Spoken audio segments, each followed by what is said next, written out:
এই,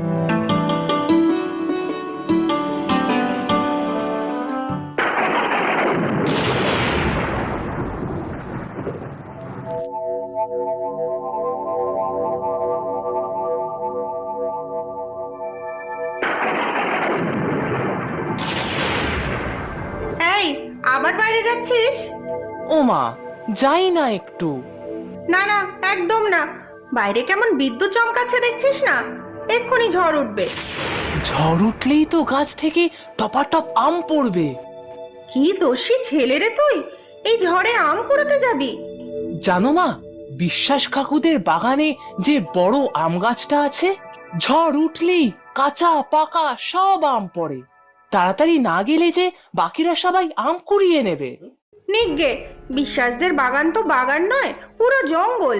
সাপ খুব পোকামাকড়ের আড্ডা, ওখানে কেউ যায় নাকি? ওমা, যাই না। এই এত আম কুড়িয়ে আনবো। তুমি তো কাঁচা আম খেতে কত ভালোবাসো। না না, আমি বাবাকে বলবো বাজার থেকে তোর জন্য আম নিয়ে আসতে। ধুর, বাজারে তো সবসময় আম পাওয়া যায়। ঝড়ে আম কুড়োনোর মজাই আলাদা। সবাই তো যায়, কত মজা হয়। সে যতই মজা থাক, এখন তুই বাইরে যাবি না। আকাশের যা অবস্থা, বৃষ্টি নামলো বলে। তোর বাবা কিন্তু শুনলে খুব রাগ করবে। ওমা, বাবা বাড়ি আসার আগেই চলে আসবো। যাই না মা।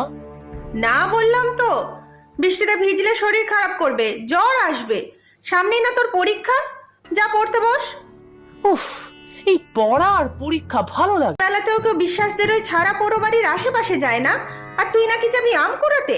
তোর কি ভয় ডরও নেই? ভয়ের কি আছে? আমি আর পিন্টু তো প্রায় যাই। এই বড় বড় পেয়ারা হয় ওখানে। দাঁড়া, তোর বাবাকে নালিশ করছি। খুব দুরন্ত হয়েছিস তুই। যা ঘরে যা, পড়তে বস।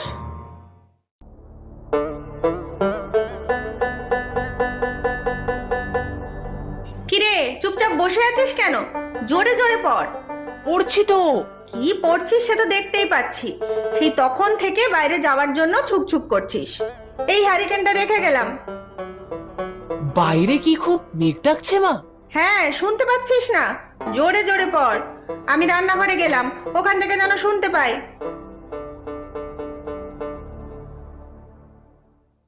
মা এখন আর এদিকে আসবে না। এই ফাঁকে বেরিয়ে যাই, কটা আম কুড়িয়েই চলে আসবো। সেই কখন থেকে যা ঝড় হচ্ছে, নিশ্চয়ই অনেক আম পড়েছে।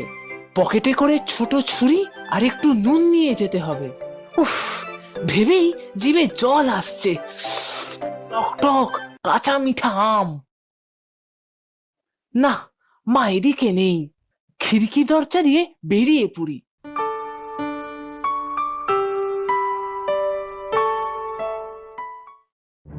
কি হলো কি? এখনো এখানে বসে আছেন?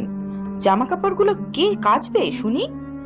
দেখো না বৌমা, মেঘ করেছে, এখনই হয়তো বৃষ্টি নামবে। বৃষ্টি নামার সাথে জামা কাপড় কাচার কি সম্পর্ক শুনি? এই বারান্দায় শুকোতে দেবেন, খালি বসে বসে খাবার চিন্তা। না না বৌমা, খাওয়ার চিন্তা আর করব কি? বৃষ্টি থেমে গেলেই আমি যাচ্ছি। না, এখনই যাবেন? বৃষ্টি তো পড়ছে না, আর বৃষ্টিতে ভিজলে আপনার ননির শরীর গলে যাবে না। ওভাবে বলো না বৌমা, তুমি যা বলো সব করে দেই। ঘরের এক কোণে পড়ে থাকি। থাক, আর মায়া কান্না কাঁদবেন না।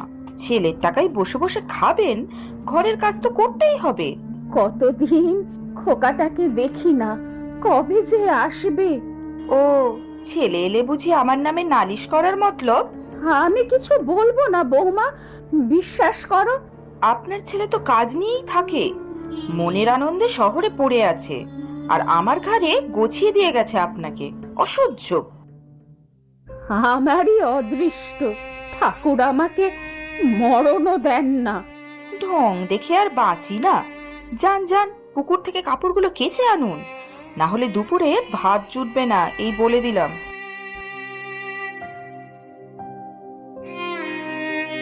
হায় ভগবান, এবার মুক্তি দাও আমাকে।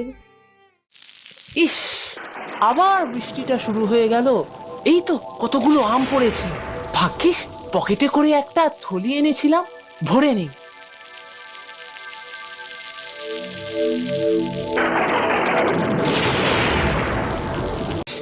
এই বাজের মধ্যে তো গাছতলায় দাঁড়ানো যাবে না, বৃষ্টিতেও পুরো ভিজে যাচ্ছি। ওই ভাঙা বাড়িটায় ঢুকে দাঁড়াই, আবার সাক্ষ্য পাশে কিনা কে জানে। দেরিও তো হয়ে যাচ্ছে, একটু অপেক্ষা করি, বৃষ্টি কমলেই পালাবো। কে কে কে ওখানে? ভয় পেও না খোকা, ও মাগো, তুমি কে? এখানে কি করে এলে? আমি ওই পুকুর ঘাটে এসেছিলাম। এত বৃষ্টি নেমে গেল যে এই বাড়িটায় ঢুকে পড়লাম। ও তাই বলো, আমি তো ভয়ই পেয়ে গেছিলাম। তুমি এই ঝড় বাদলের মধ্যে বাড়ির বাইরে বেরিয়েছো কেন খোকা? কত আম পড়েছে দেখছো না?